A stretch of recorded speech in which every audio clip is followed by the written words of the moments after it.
House of Healing. Home. Enthusiasm. Attitude. Loyalty. Integrity. Networking. Glory. House of Healing.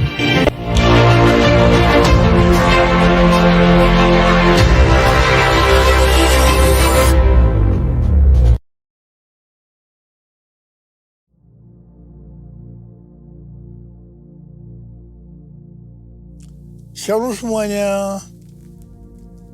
Akhir-akhir ini dengan bertalu-talu saya banyak bertanya, apa yang menjadi isi hati Tuhan? Saya minta agar saya diberi kepekaan lebih lagi untuk mengerti isi hati Tuhan. Tuhan menjawab dengan memberikan firman di dalam Yeremia 33 ayat 3 yang berkata, "Berserulah kepadaku, maka aku akan menjawab engkau dan akan memberitahukan kepadamu hal-hal yang besar dan yang tidak terfahami, yakni hal-hal yang tidak kau ketahui."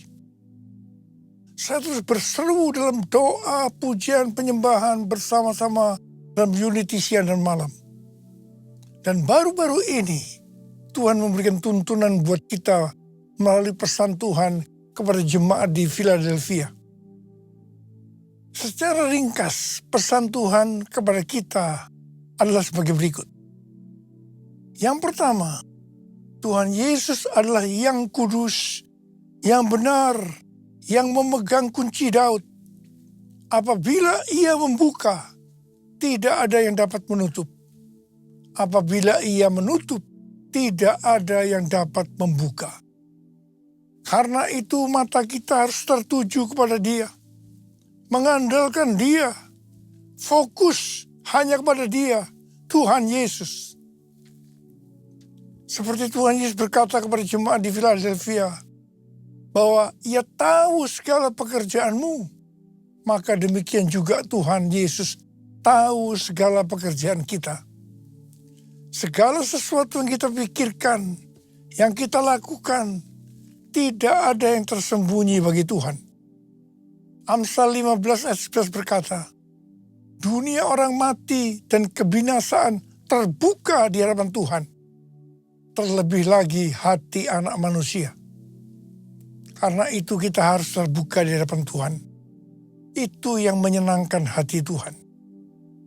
Yang ketiga, Tuhan menghendaki agar kita menuruti firman Tuhan. Dan jangan sampai menyangkal namanya. Dan yang keempat, Tuhan menghendaki agar kita terus menuruti firman Tuhan untuk tekun menantikan kedatangan Tuhan. Kalau kita melakukan hal-hal di atas, maka janji Tuhan, yang pertama, pintu yang selama ini tertutup akan dibuka oleh Tuhan. Mungkin itu pintu pelayanan, pintu pekerjaan, pintu persoalan yang tidak kunjung selesai, dan lain-lain.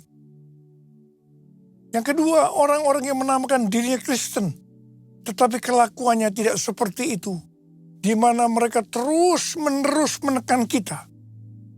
Akan Tuhan suruh datang dan berkata, bahwa Allah mengasihi kita.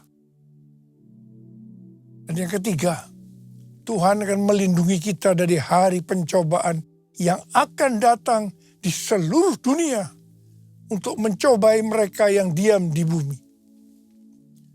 Sesuai dengan referensi dari Alkitab Penuntun Hidup Berkelimpahan, seri The Full Life Study Bible, yang mengatakan, mereka yang menjadi pemenang sebelum hari itu tiba akan dilindungi dari hari pencobaan melalui pengangkatan atau rapture. Kalau kita melihat keadaan dunia saat ini, kita harus percaya bahwa hari pencobaan itu sudah dimulai dan akan terus makin hebat. Kalau mau ikut dalam pengangkatan, maka kita harus menjadi pemenang. Sesuai dengan apa yang Tuhan Yesus katakan tentang pemenang ini, dikatakan, siapa bertelinga, hendaklah ia mendengarkan apa yang dikatakan Roh kepada jemaat-jemaat. Barang siapa melakukannya, maka dia disebut sebagai pemenang dan akan ikut dalam pengangkatan. Haleluya! Pesan Tuhan Yesus kepada kita semua. Aku datang segera. Peganglah apa yang ada padamu, supaya tidak seorang pun mengambil mahkotamu. Hosana, Hosana, datanglah Tuhan Yesus. Hosana, Hosana, ku merindukanmu. Ku merindukanmu. Ku merindukanmu.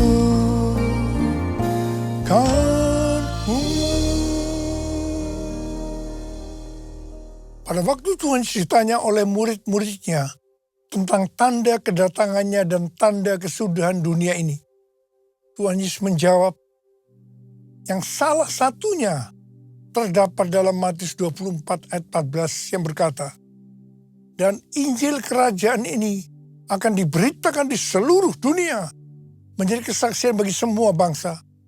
Sesudah itu barulah tiba kesudahannya. Dengan perkataan lain, kalau amanat agung selesai, maka Tuhan Yesus akan datang kembali. Tuhan Yesus pasti datang kembali. Yang percaya katakan amin. Karena itu dia memberikan amanat agung kepada kita, yaitu agar kita pergi dan menjadikan semua bangsa itu murid Tuhan Yesus. Hal ini juga berarti agar terjadi penuaian jiwa besar-besaran sebelum Tuhan Yesus datang kembali.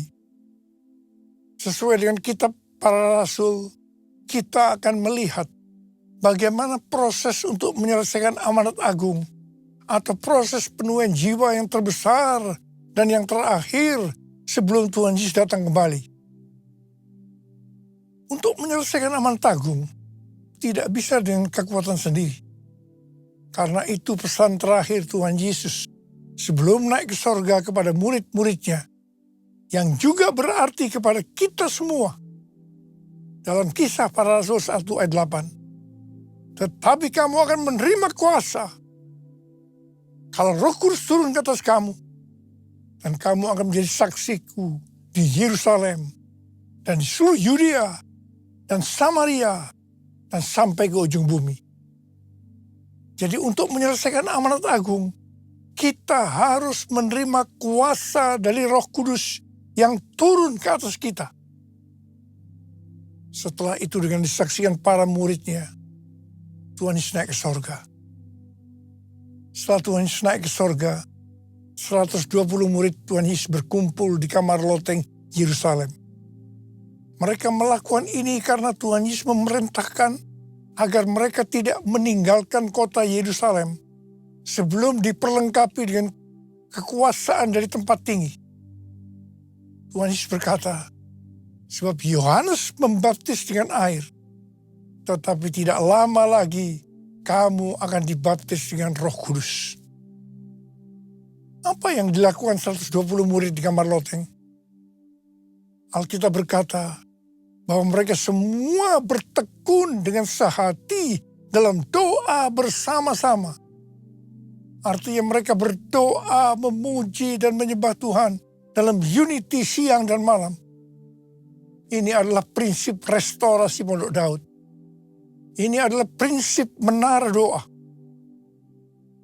Setelah 10 hari mereka melakukan hal ini, maka pada hari raya Pentakosta, tiba-tiba turunlah dari langit suatu bunyi seperti tiupan angin keras yang memenuhi seluruh rumah di mana mereka duduk. Dan tampaklah lidah-lidah seperti nyala api yang bertebaran dan hinggap pada mereka masing-masing. Maka penuhlah mereka dengan Roh Kudus. Lalu mereka mulai berkata-kata dalam bahasa-bahasa lain, seperti yang diberikan oleh Roh Kudus itu kepada mereka untuk mengatakannya. Itu adalah bahasa roh. bahasa roh. Jadi tanda awal orang yang dibaptis dengan Roh Kudus adalah mereka akan berbahasa roh. Come Holy Spirit, fall in this place. I need more and more of you. Fill me again with the power of your Spirit.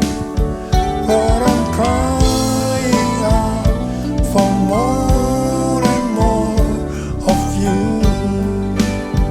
Lord, I'm crying out for more and more. Lord, I'm crying out for more and more of you. Apa yang terjadi setelah murid-murid Tuhan Yesus dipenuhi dengan Roh Kudus? Hal yang pertama, Petrus berkhotbah sekitar 5 menit dan kira-kira 3.000 orang bertobat dan dibaptis. Wow! Petrus berkhotbah dengan kuasa Roh Kudus. Pada zaman itu populasi penduduk dunia sekitar 255 juta orang. Sekarang penduduk dunia sekitar 8 miliar. Jadi 3.000 orang yang bertobat dan dibaptis pada waktu itu setara dengan sekitar 94.000 orang pada saat ini. Saya percaya hal ini juga bisa terjadi pada saat ini. Yang percaya katakan amin. Hal yang kedua, setelah murid-murid Tuhan Yesus dipenuhi dengan Roh Kudus, mereka dipakai untuk menyatakan tanda-tanda dan mujizat. Sehingga banyak orang yang bertobat. Petrus dan Yohanes menyembuhkan orang lumpuh sejak lahir. Bayangan Petrus bisa menyembuhkan orang sakit. Sapu tangan atau kain yang pernah dipakai Paulus, jika diletakkan pada orang sakit atau dirasuk setan, maka orang itu akan sembuh. Haleluya! Dalam Markus 16 ayat 15 sampai dengan 18, Tuhan Yesus berkata bahwa kalau kita pergi untuk memberitakan Injil, maka tanda-tanda dan mujizat akan menyertai kita. Sejak tahun 2006, saya diperintahkan oleh Tuhan untuk mengadakan kebaktian kesembuhan ilahi. Selama 13 tahun, saya sudah mengadakan 318 kali kebaktian kesembuhan ilahi. Setiap kali berkhotbah, saya pasti memberitakan Injil. Tanda-tanda dan mujizat terjadi.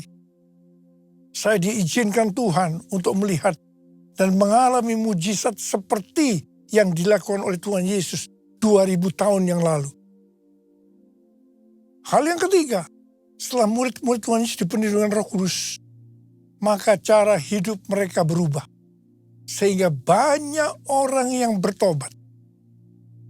Perubahan-perubahan yang terjadi dalam cara hidup jemaat yang membuat banyak orang bertobat adalah sebagai berikut. Yang pertama, mereka bertekun dalam pengajaran rasul-rasul. Bagi kita ini juga bisa diartikan, mereka suka membaca Alkitab. Yang kedua, mereka suka berdoa dan hidup dalam unity. Yang ketiga, mereka suka memberi. Yang keempat, mereka suka memuji Allah dan bergembira, tulus hati, atau hidup berintegritas. Dikatakan bahwa mereka disukai semua orang, dan tiap-tiap hari jumlah orang yang diselamatkan bertambah. Haleluya! Curahkanlah kuasa-Mu Tuhan, mujizat terjadi di tempat ini. Curahkanlah kuasa-Mu Tuhan, mujizat terjadi sekarang ini. Mujizat terjadi sekarang ini. Mujizat terjadi sekarang ini.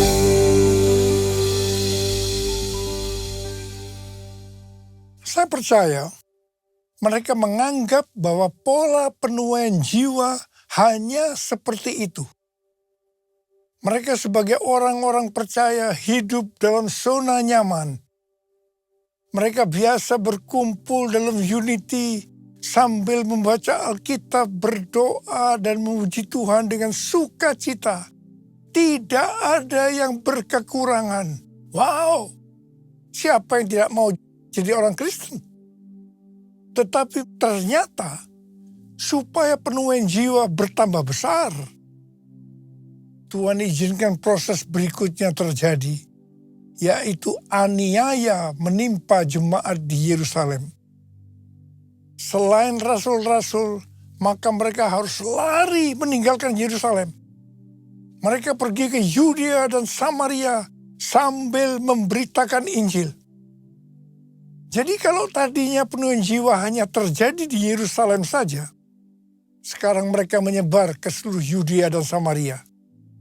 Dan pola penuaian jiwa yang seperti ini masih terjadi sampai hari ini. Catatan sejarah gereja selama berabad-abad menunjukkan bahwa semakin gereja ditekan, justru Injil semakin menyebar dan diberitakan kemana-mana. Karena itu, Tuhan izinkan hari-hari ini penderitaan, aniaya terjadi di antara orang percaya, supaya terjadi penuaian jiwa yang lebih besar. Yang percaya katakan amin. Kita sekarang berada di tahun 2026. Tahun yang sukar, sulit, peperangan, bencana alam, ketidakpastian, krisis ekonomi yang semakin intens. Saya percaya untuk penuaian jiwa yang besar perlu goncangan yang besar. Ternyata pola penuaian yang terjadi di atas belum juga menyelesaikan rencana Tuhan. Karena selain penuaian jiwa harus terjadi di Yerusalem, di seluruh Yudea dan Samaria, juga harus sampai ke ujung bumi. Tuhan mempunyai cara untuk membuat penuaian itu sampai ke ujung bumi, yaitu dengan terjadinya perubahan paradigma dalam pelayanan. Selama ini, pengertian tentang keselamatan hanya untuk orang Yahudi saja. Tetapi melalui peristiwa Kornelius, di mana Petrus diutus oleh Tuhan untuk mendatangi Kornelius yang bukan orang Yahudi, untuk memberitakan jalan keselamatan. Akhirnya mereka mengerti bahwa ternyata keselamatan bukan hanya untuk orang-orang Yahudi saja, tapi untuk semua bangsa. Dan ini mengakibatkan terjadinya penuaian jiwa besar-besaran. Haleluya! Jadi mereka tidak hanya mengabarkan Injil di Yerusalem, Yudea, dan Samaria saja. Tapi sekarang mereka, termasuk kita, juga pergi ke seluruh dunia. Haleluya! Proses perubahan paradigma dalam pelayanan itu tidak mudah. Petrus harus diyakinkan oleh Tuhan. Kalau Tuhan berkata halal, jangan kamu berkata haram. Orang-orang yang bukan Yahudi adalah haram di mata orang Yahudi. Proses itu masih terus berlanjut untuk memberikan pengertian kepada orang-orang Yahudi, golongan bersunat, dan juga orang-orang Farisi yang sudah bertobat, di mana mereka berpendapat bahwa orang yang bukan Yahudi yang percaya kepada Tuhan Yesus harus disunat dan diwajibkan mengikuti hukum-hukum Musa. Tetapi melalui sidang di Yerusalem, akhirnya mereka mengerti dan bisa menerima bahwa keselamatan bukan hanya untuk orang-orang Yahudi saja, tapi untuk semua bangsa, termasuk bangsa Indonesia. Katakan amin. Di dalam pelayanan saya, Saya termasuk salah seorang yang dipakai oleh Tuhan untuk melakukan paradigma yang baru dalam pelayanan untuk menyelesaikan amanat agung. Sebagai contoh, yang pertama tentang membuka gereja baru. Yang kedua, cara ibadah dengan doa, pujian, dan penyembahan, termasuk bahasa roh untuk memuji dan menyembah Tuhan. Yang ketiga, tempat ibadah yang dilakukan bukan di gedung gereja. Yang keempat, juga mengenai Pentakosta ketiga. Dan lain-lainnya. Semua itu selalu diawali dengan pro dan kontra. Sama dengan yang terjadi pada zaman kisah para rasul tadi. Kita juga melihat bahwa dengan media online, terlepas dari kebaikan, keburukannya, pro dan kontra, tapi tidak bisa dipungkiri, dengan media online terjadi percepatan dalam penyelesaian amanat agung. Hari-hari ini, banyak organisasi-organisasi Kristen, aliran-aliran kekristenan yang mendapatkan hal yang sama, yaitu target untuk menyelesaikan amanat agung adalah tahun 2033. Sesuai dengan Matius 24 ayat 14 yang berkata, dan Injil kerajaan ini akan diberitakan di seluruh dunia menjadi kesaksian bagi semua bangsa. Sesudah itu barulah tiba kesudahannya. Maka apabila Injil kerajaan sudah diberitakan di seluruh dunia menjadi kesaksian bagi semua bangsa. Atau dengan kata lain, apabila amanat agung selesai, baru setelah itu, waktunya tidak ada yang tahu, Tuhan Yesus datang kembali. Pesan yang kuat hari-hari ini adalah kedatangan Tuhan Yesus sudah sangat-sangat dekat. Mari persiapkan diri kita untuk menyambut kedatangannya. Tuhan Yesus berkata kepada kita semua hari-hari ini, Aku datang segera. Aku datang segera. Aku datang segera.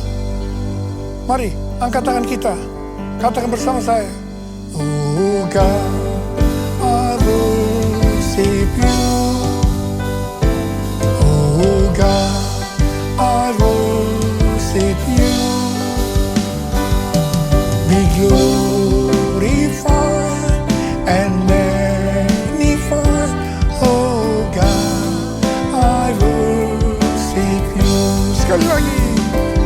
Oh God, I worship you. Oh God, I worship you. Be glorified and magnified.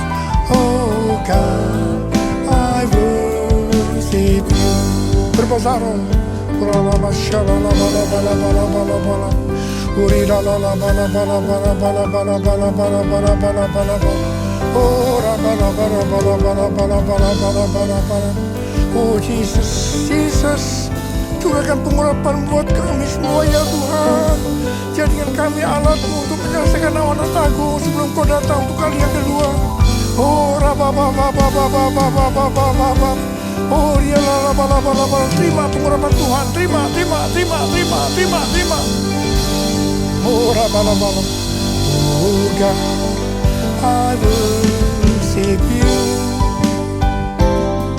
Oh God, I worship you. Be glorified and magnified. Oh God, I worship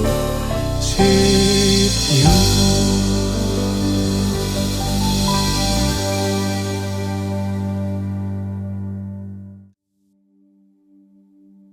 Kita akan masuk dalam perjamuan kudus. Kita akan mengingat ayat ini. Sebab setiap kali kamu makan roti ini dan minum cawan ini, kamu memberitakan kematian Tuhan sampai Ia datang.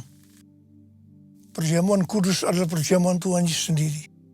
Setiap kali kita masuk ke dalam perjamuan kudus, Tuhan Yesus selalu berkata, biarlah ini menjadi peringatan akan daku. Karena itu mari kita tundukkan kepala. Arahkan hati, pikiran kita kepada kebaikan Tuhan. Bapa, siapakah kami sebelum kami mengenal Engkau? Kami semua orang berdosa. Upah dosa adalah maut, mati. Tapi Engkau yang tidak berdosa telah dijadikan dosa oleh karena kami. Engkau harus turun dari sorga mulia, menjelma menjadi manusia, mati ganti kami dengan penderitaan yang luar biasa. Sungguh kalau kami pikirkan betapa baiknya Engkau ya Tuhan. Engkau jadikan kami sebagai anak-anak-Mu. Engkau tuntun, Engkau bela, Engkau berkati, Engkau tegur kalau kami salah. Itu Engkau ya Abah, itu Engkau. Tuhan terima kasih buat hari ini. Tuhan Yesus akan memberkati kita melalui perjamuan kudus. Tapi Tuhan mau agar kita makan dan minum dengan cara yang benar. Karena itu sekarang masing-masing introspeksi. Lihat keadaan dirimu masing-masing. Jangan menyimpan dosa. Kalau ada dosa yang Tuhan ingatkan untuk kita selesaikan, langsung kita minta ampun. Katakan, ampuni saya Tuhan. Ampuni saya. Ampuni saya. Bapa, Engkau melihat anak-anak-Mu yang sedang menyelesaikan segala sesuatu dengan Engkau. Kami akan masuk dalam perjamuan kudus dengan hati yang penuh ucapan syukur. Dalam nama Yesus berdoa. Amin. Sekarang, mari angkat roti di tangan kanan kita tinggi-tinggi. Sebab apa yang telah kuteruskan kepadamu, telah aku terima dari Tuhan. Yaitu bahwa Tuhan Yesus pada malam waktu Ia diserahkan mengambil roti. Dan sesudah itu Ia mengucap syukur atasnya. Dia memecah-mecahkannya dan berkata, inilah tubuhku yang diserahkan bagi kamu. Perbuatlah ini menjadi peringatan akan aku. Saudara kasih Tuhan, bukankah roti yang kita pecah-pecahkan ini adalah persekutuan kita dengan tubuh Kristus. Mari kita makan dalam nama Yesus.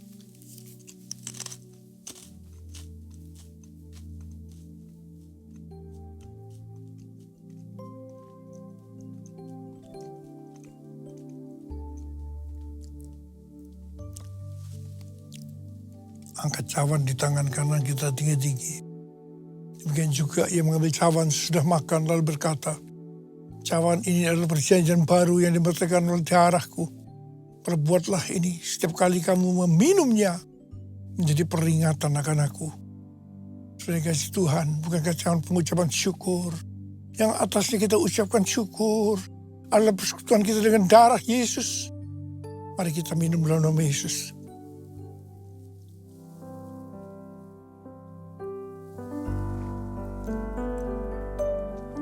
Mari angkat tangan kita di hadapan Tuhan.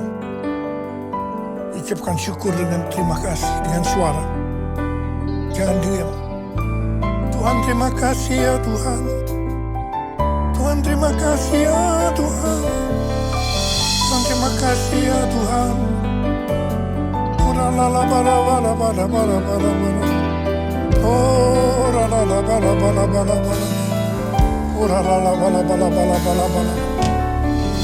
Terima kasih Tuhan. Saat ini Kau sudah menyembuhkan yang sakit Tuhan. Membebaskan yang terikat. Menghibur yang susah. Menguatkan yang lemah. Memberikan pengharapan-pengharapan yang baru. Bagi yang datang dengan putus pengharapan. Oh Tuhan Yesus Kau baik. Terima kasih, terima kasih. Terima kasih Yesusku. Terima kasih Yesusku. Puji syukur hanya bagi Tuhanku. Terima kasih Yesusku. Terima kasih Yesusku. Puji syukur hanya bagi Tuhanku. Terima kasih. Terima kasih Yesusku. Terima kasih Yesusku. Puji syukur hanya bagi Tuhanku. Terima kasih Yesusku, terima kasih Yesusku. Puji syukur hanya bagi Tuhanku. Puji syukur hanya bagi Tuhanku. Puji syukur hanya bagi Tuhanku.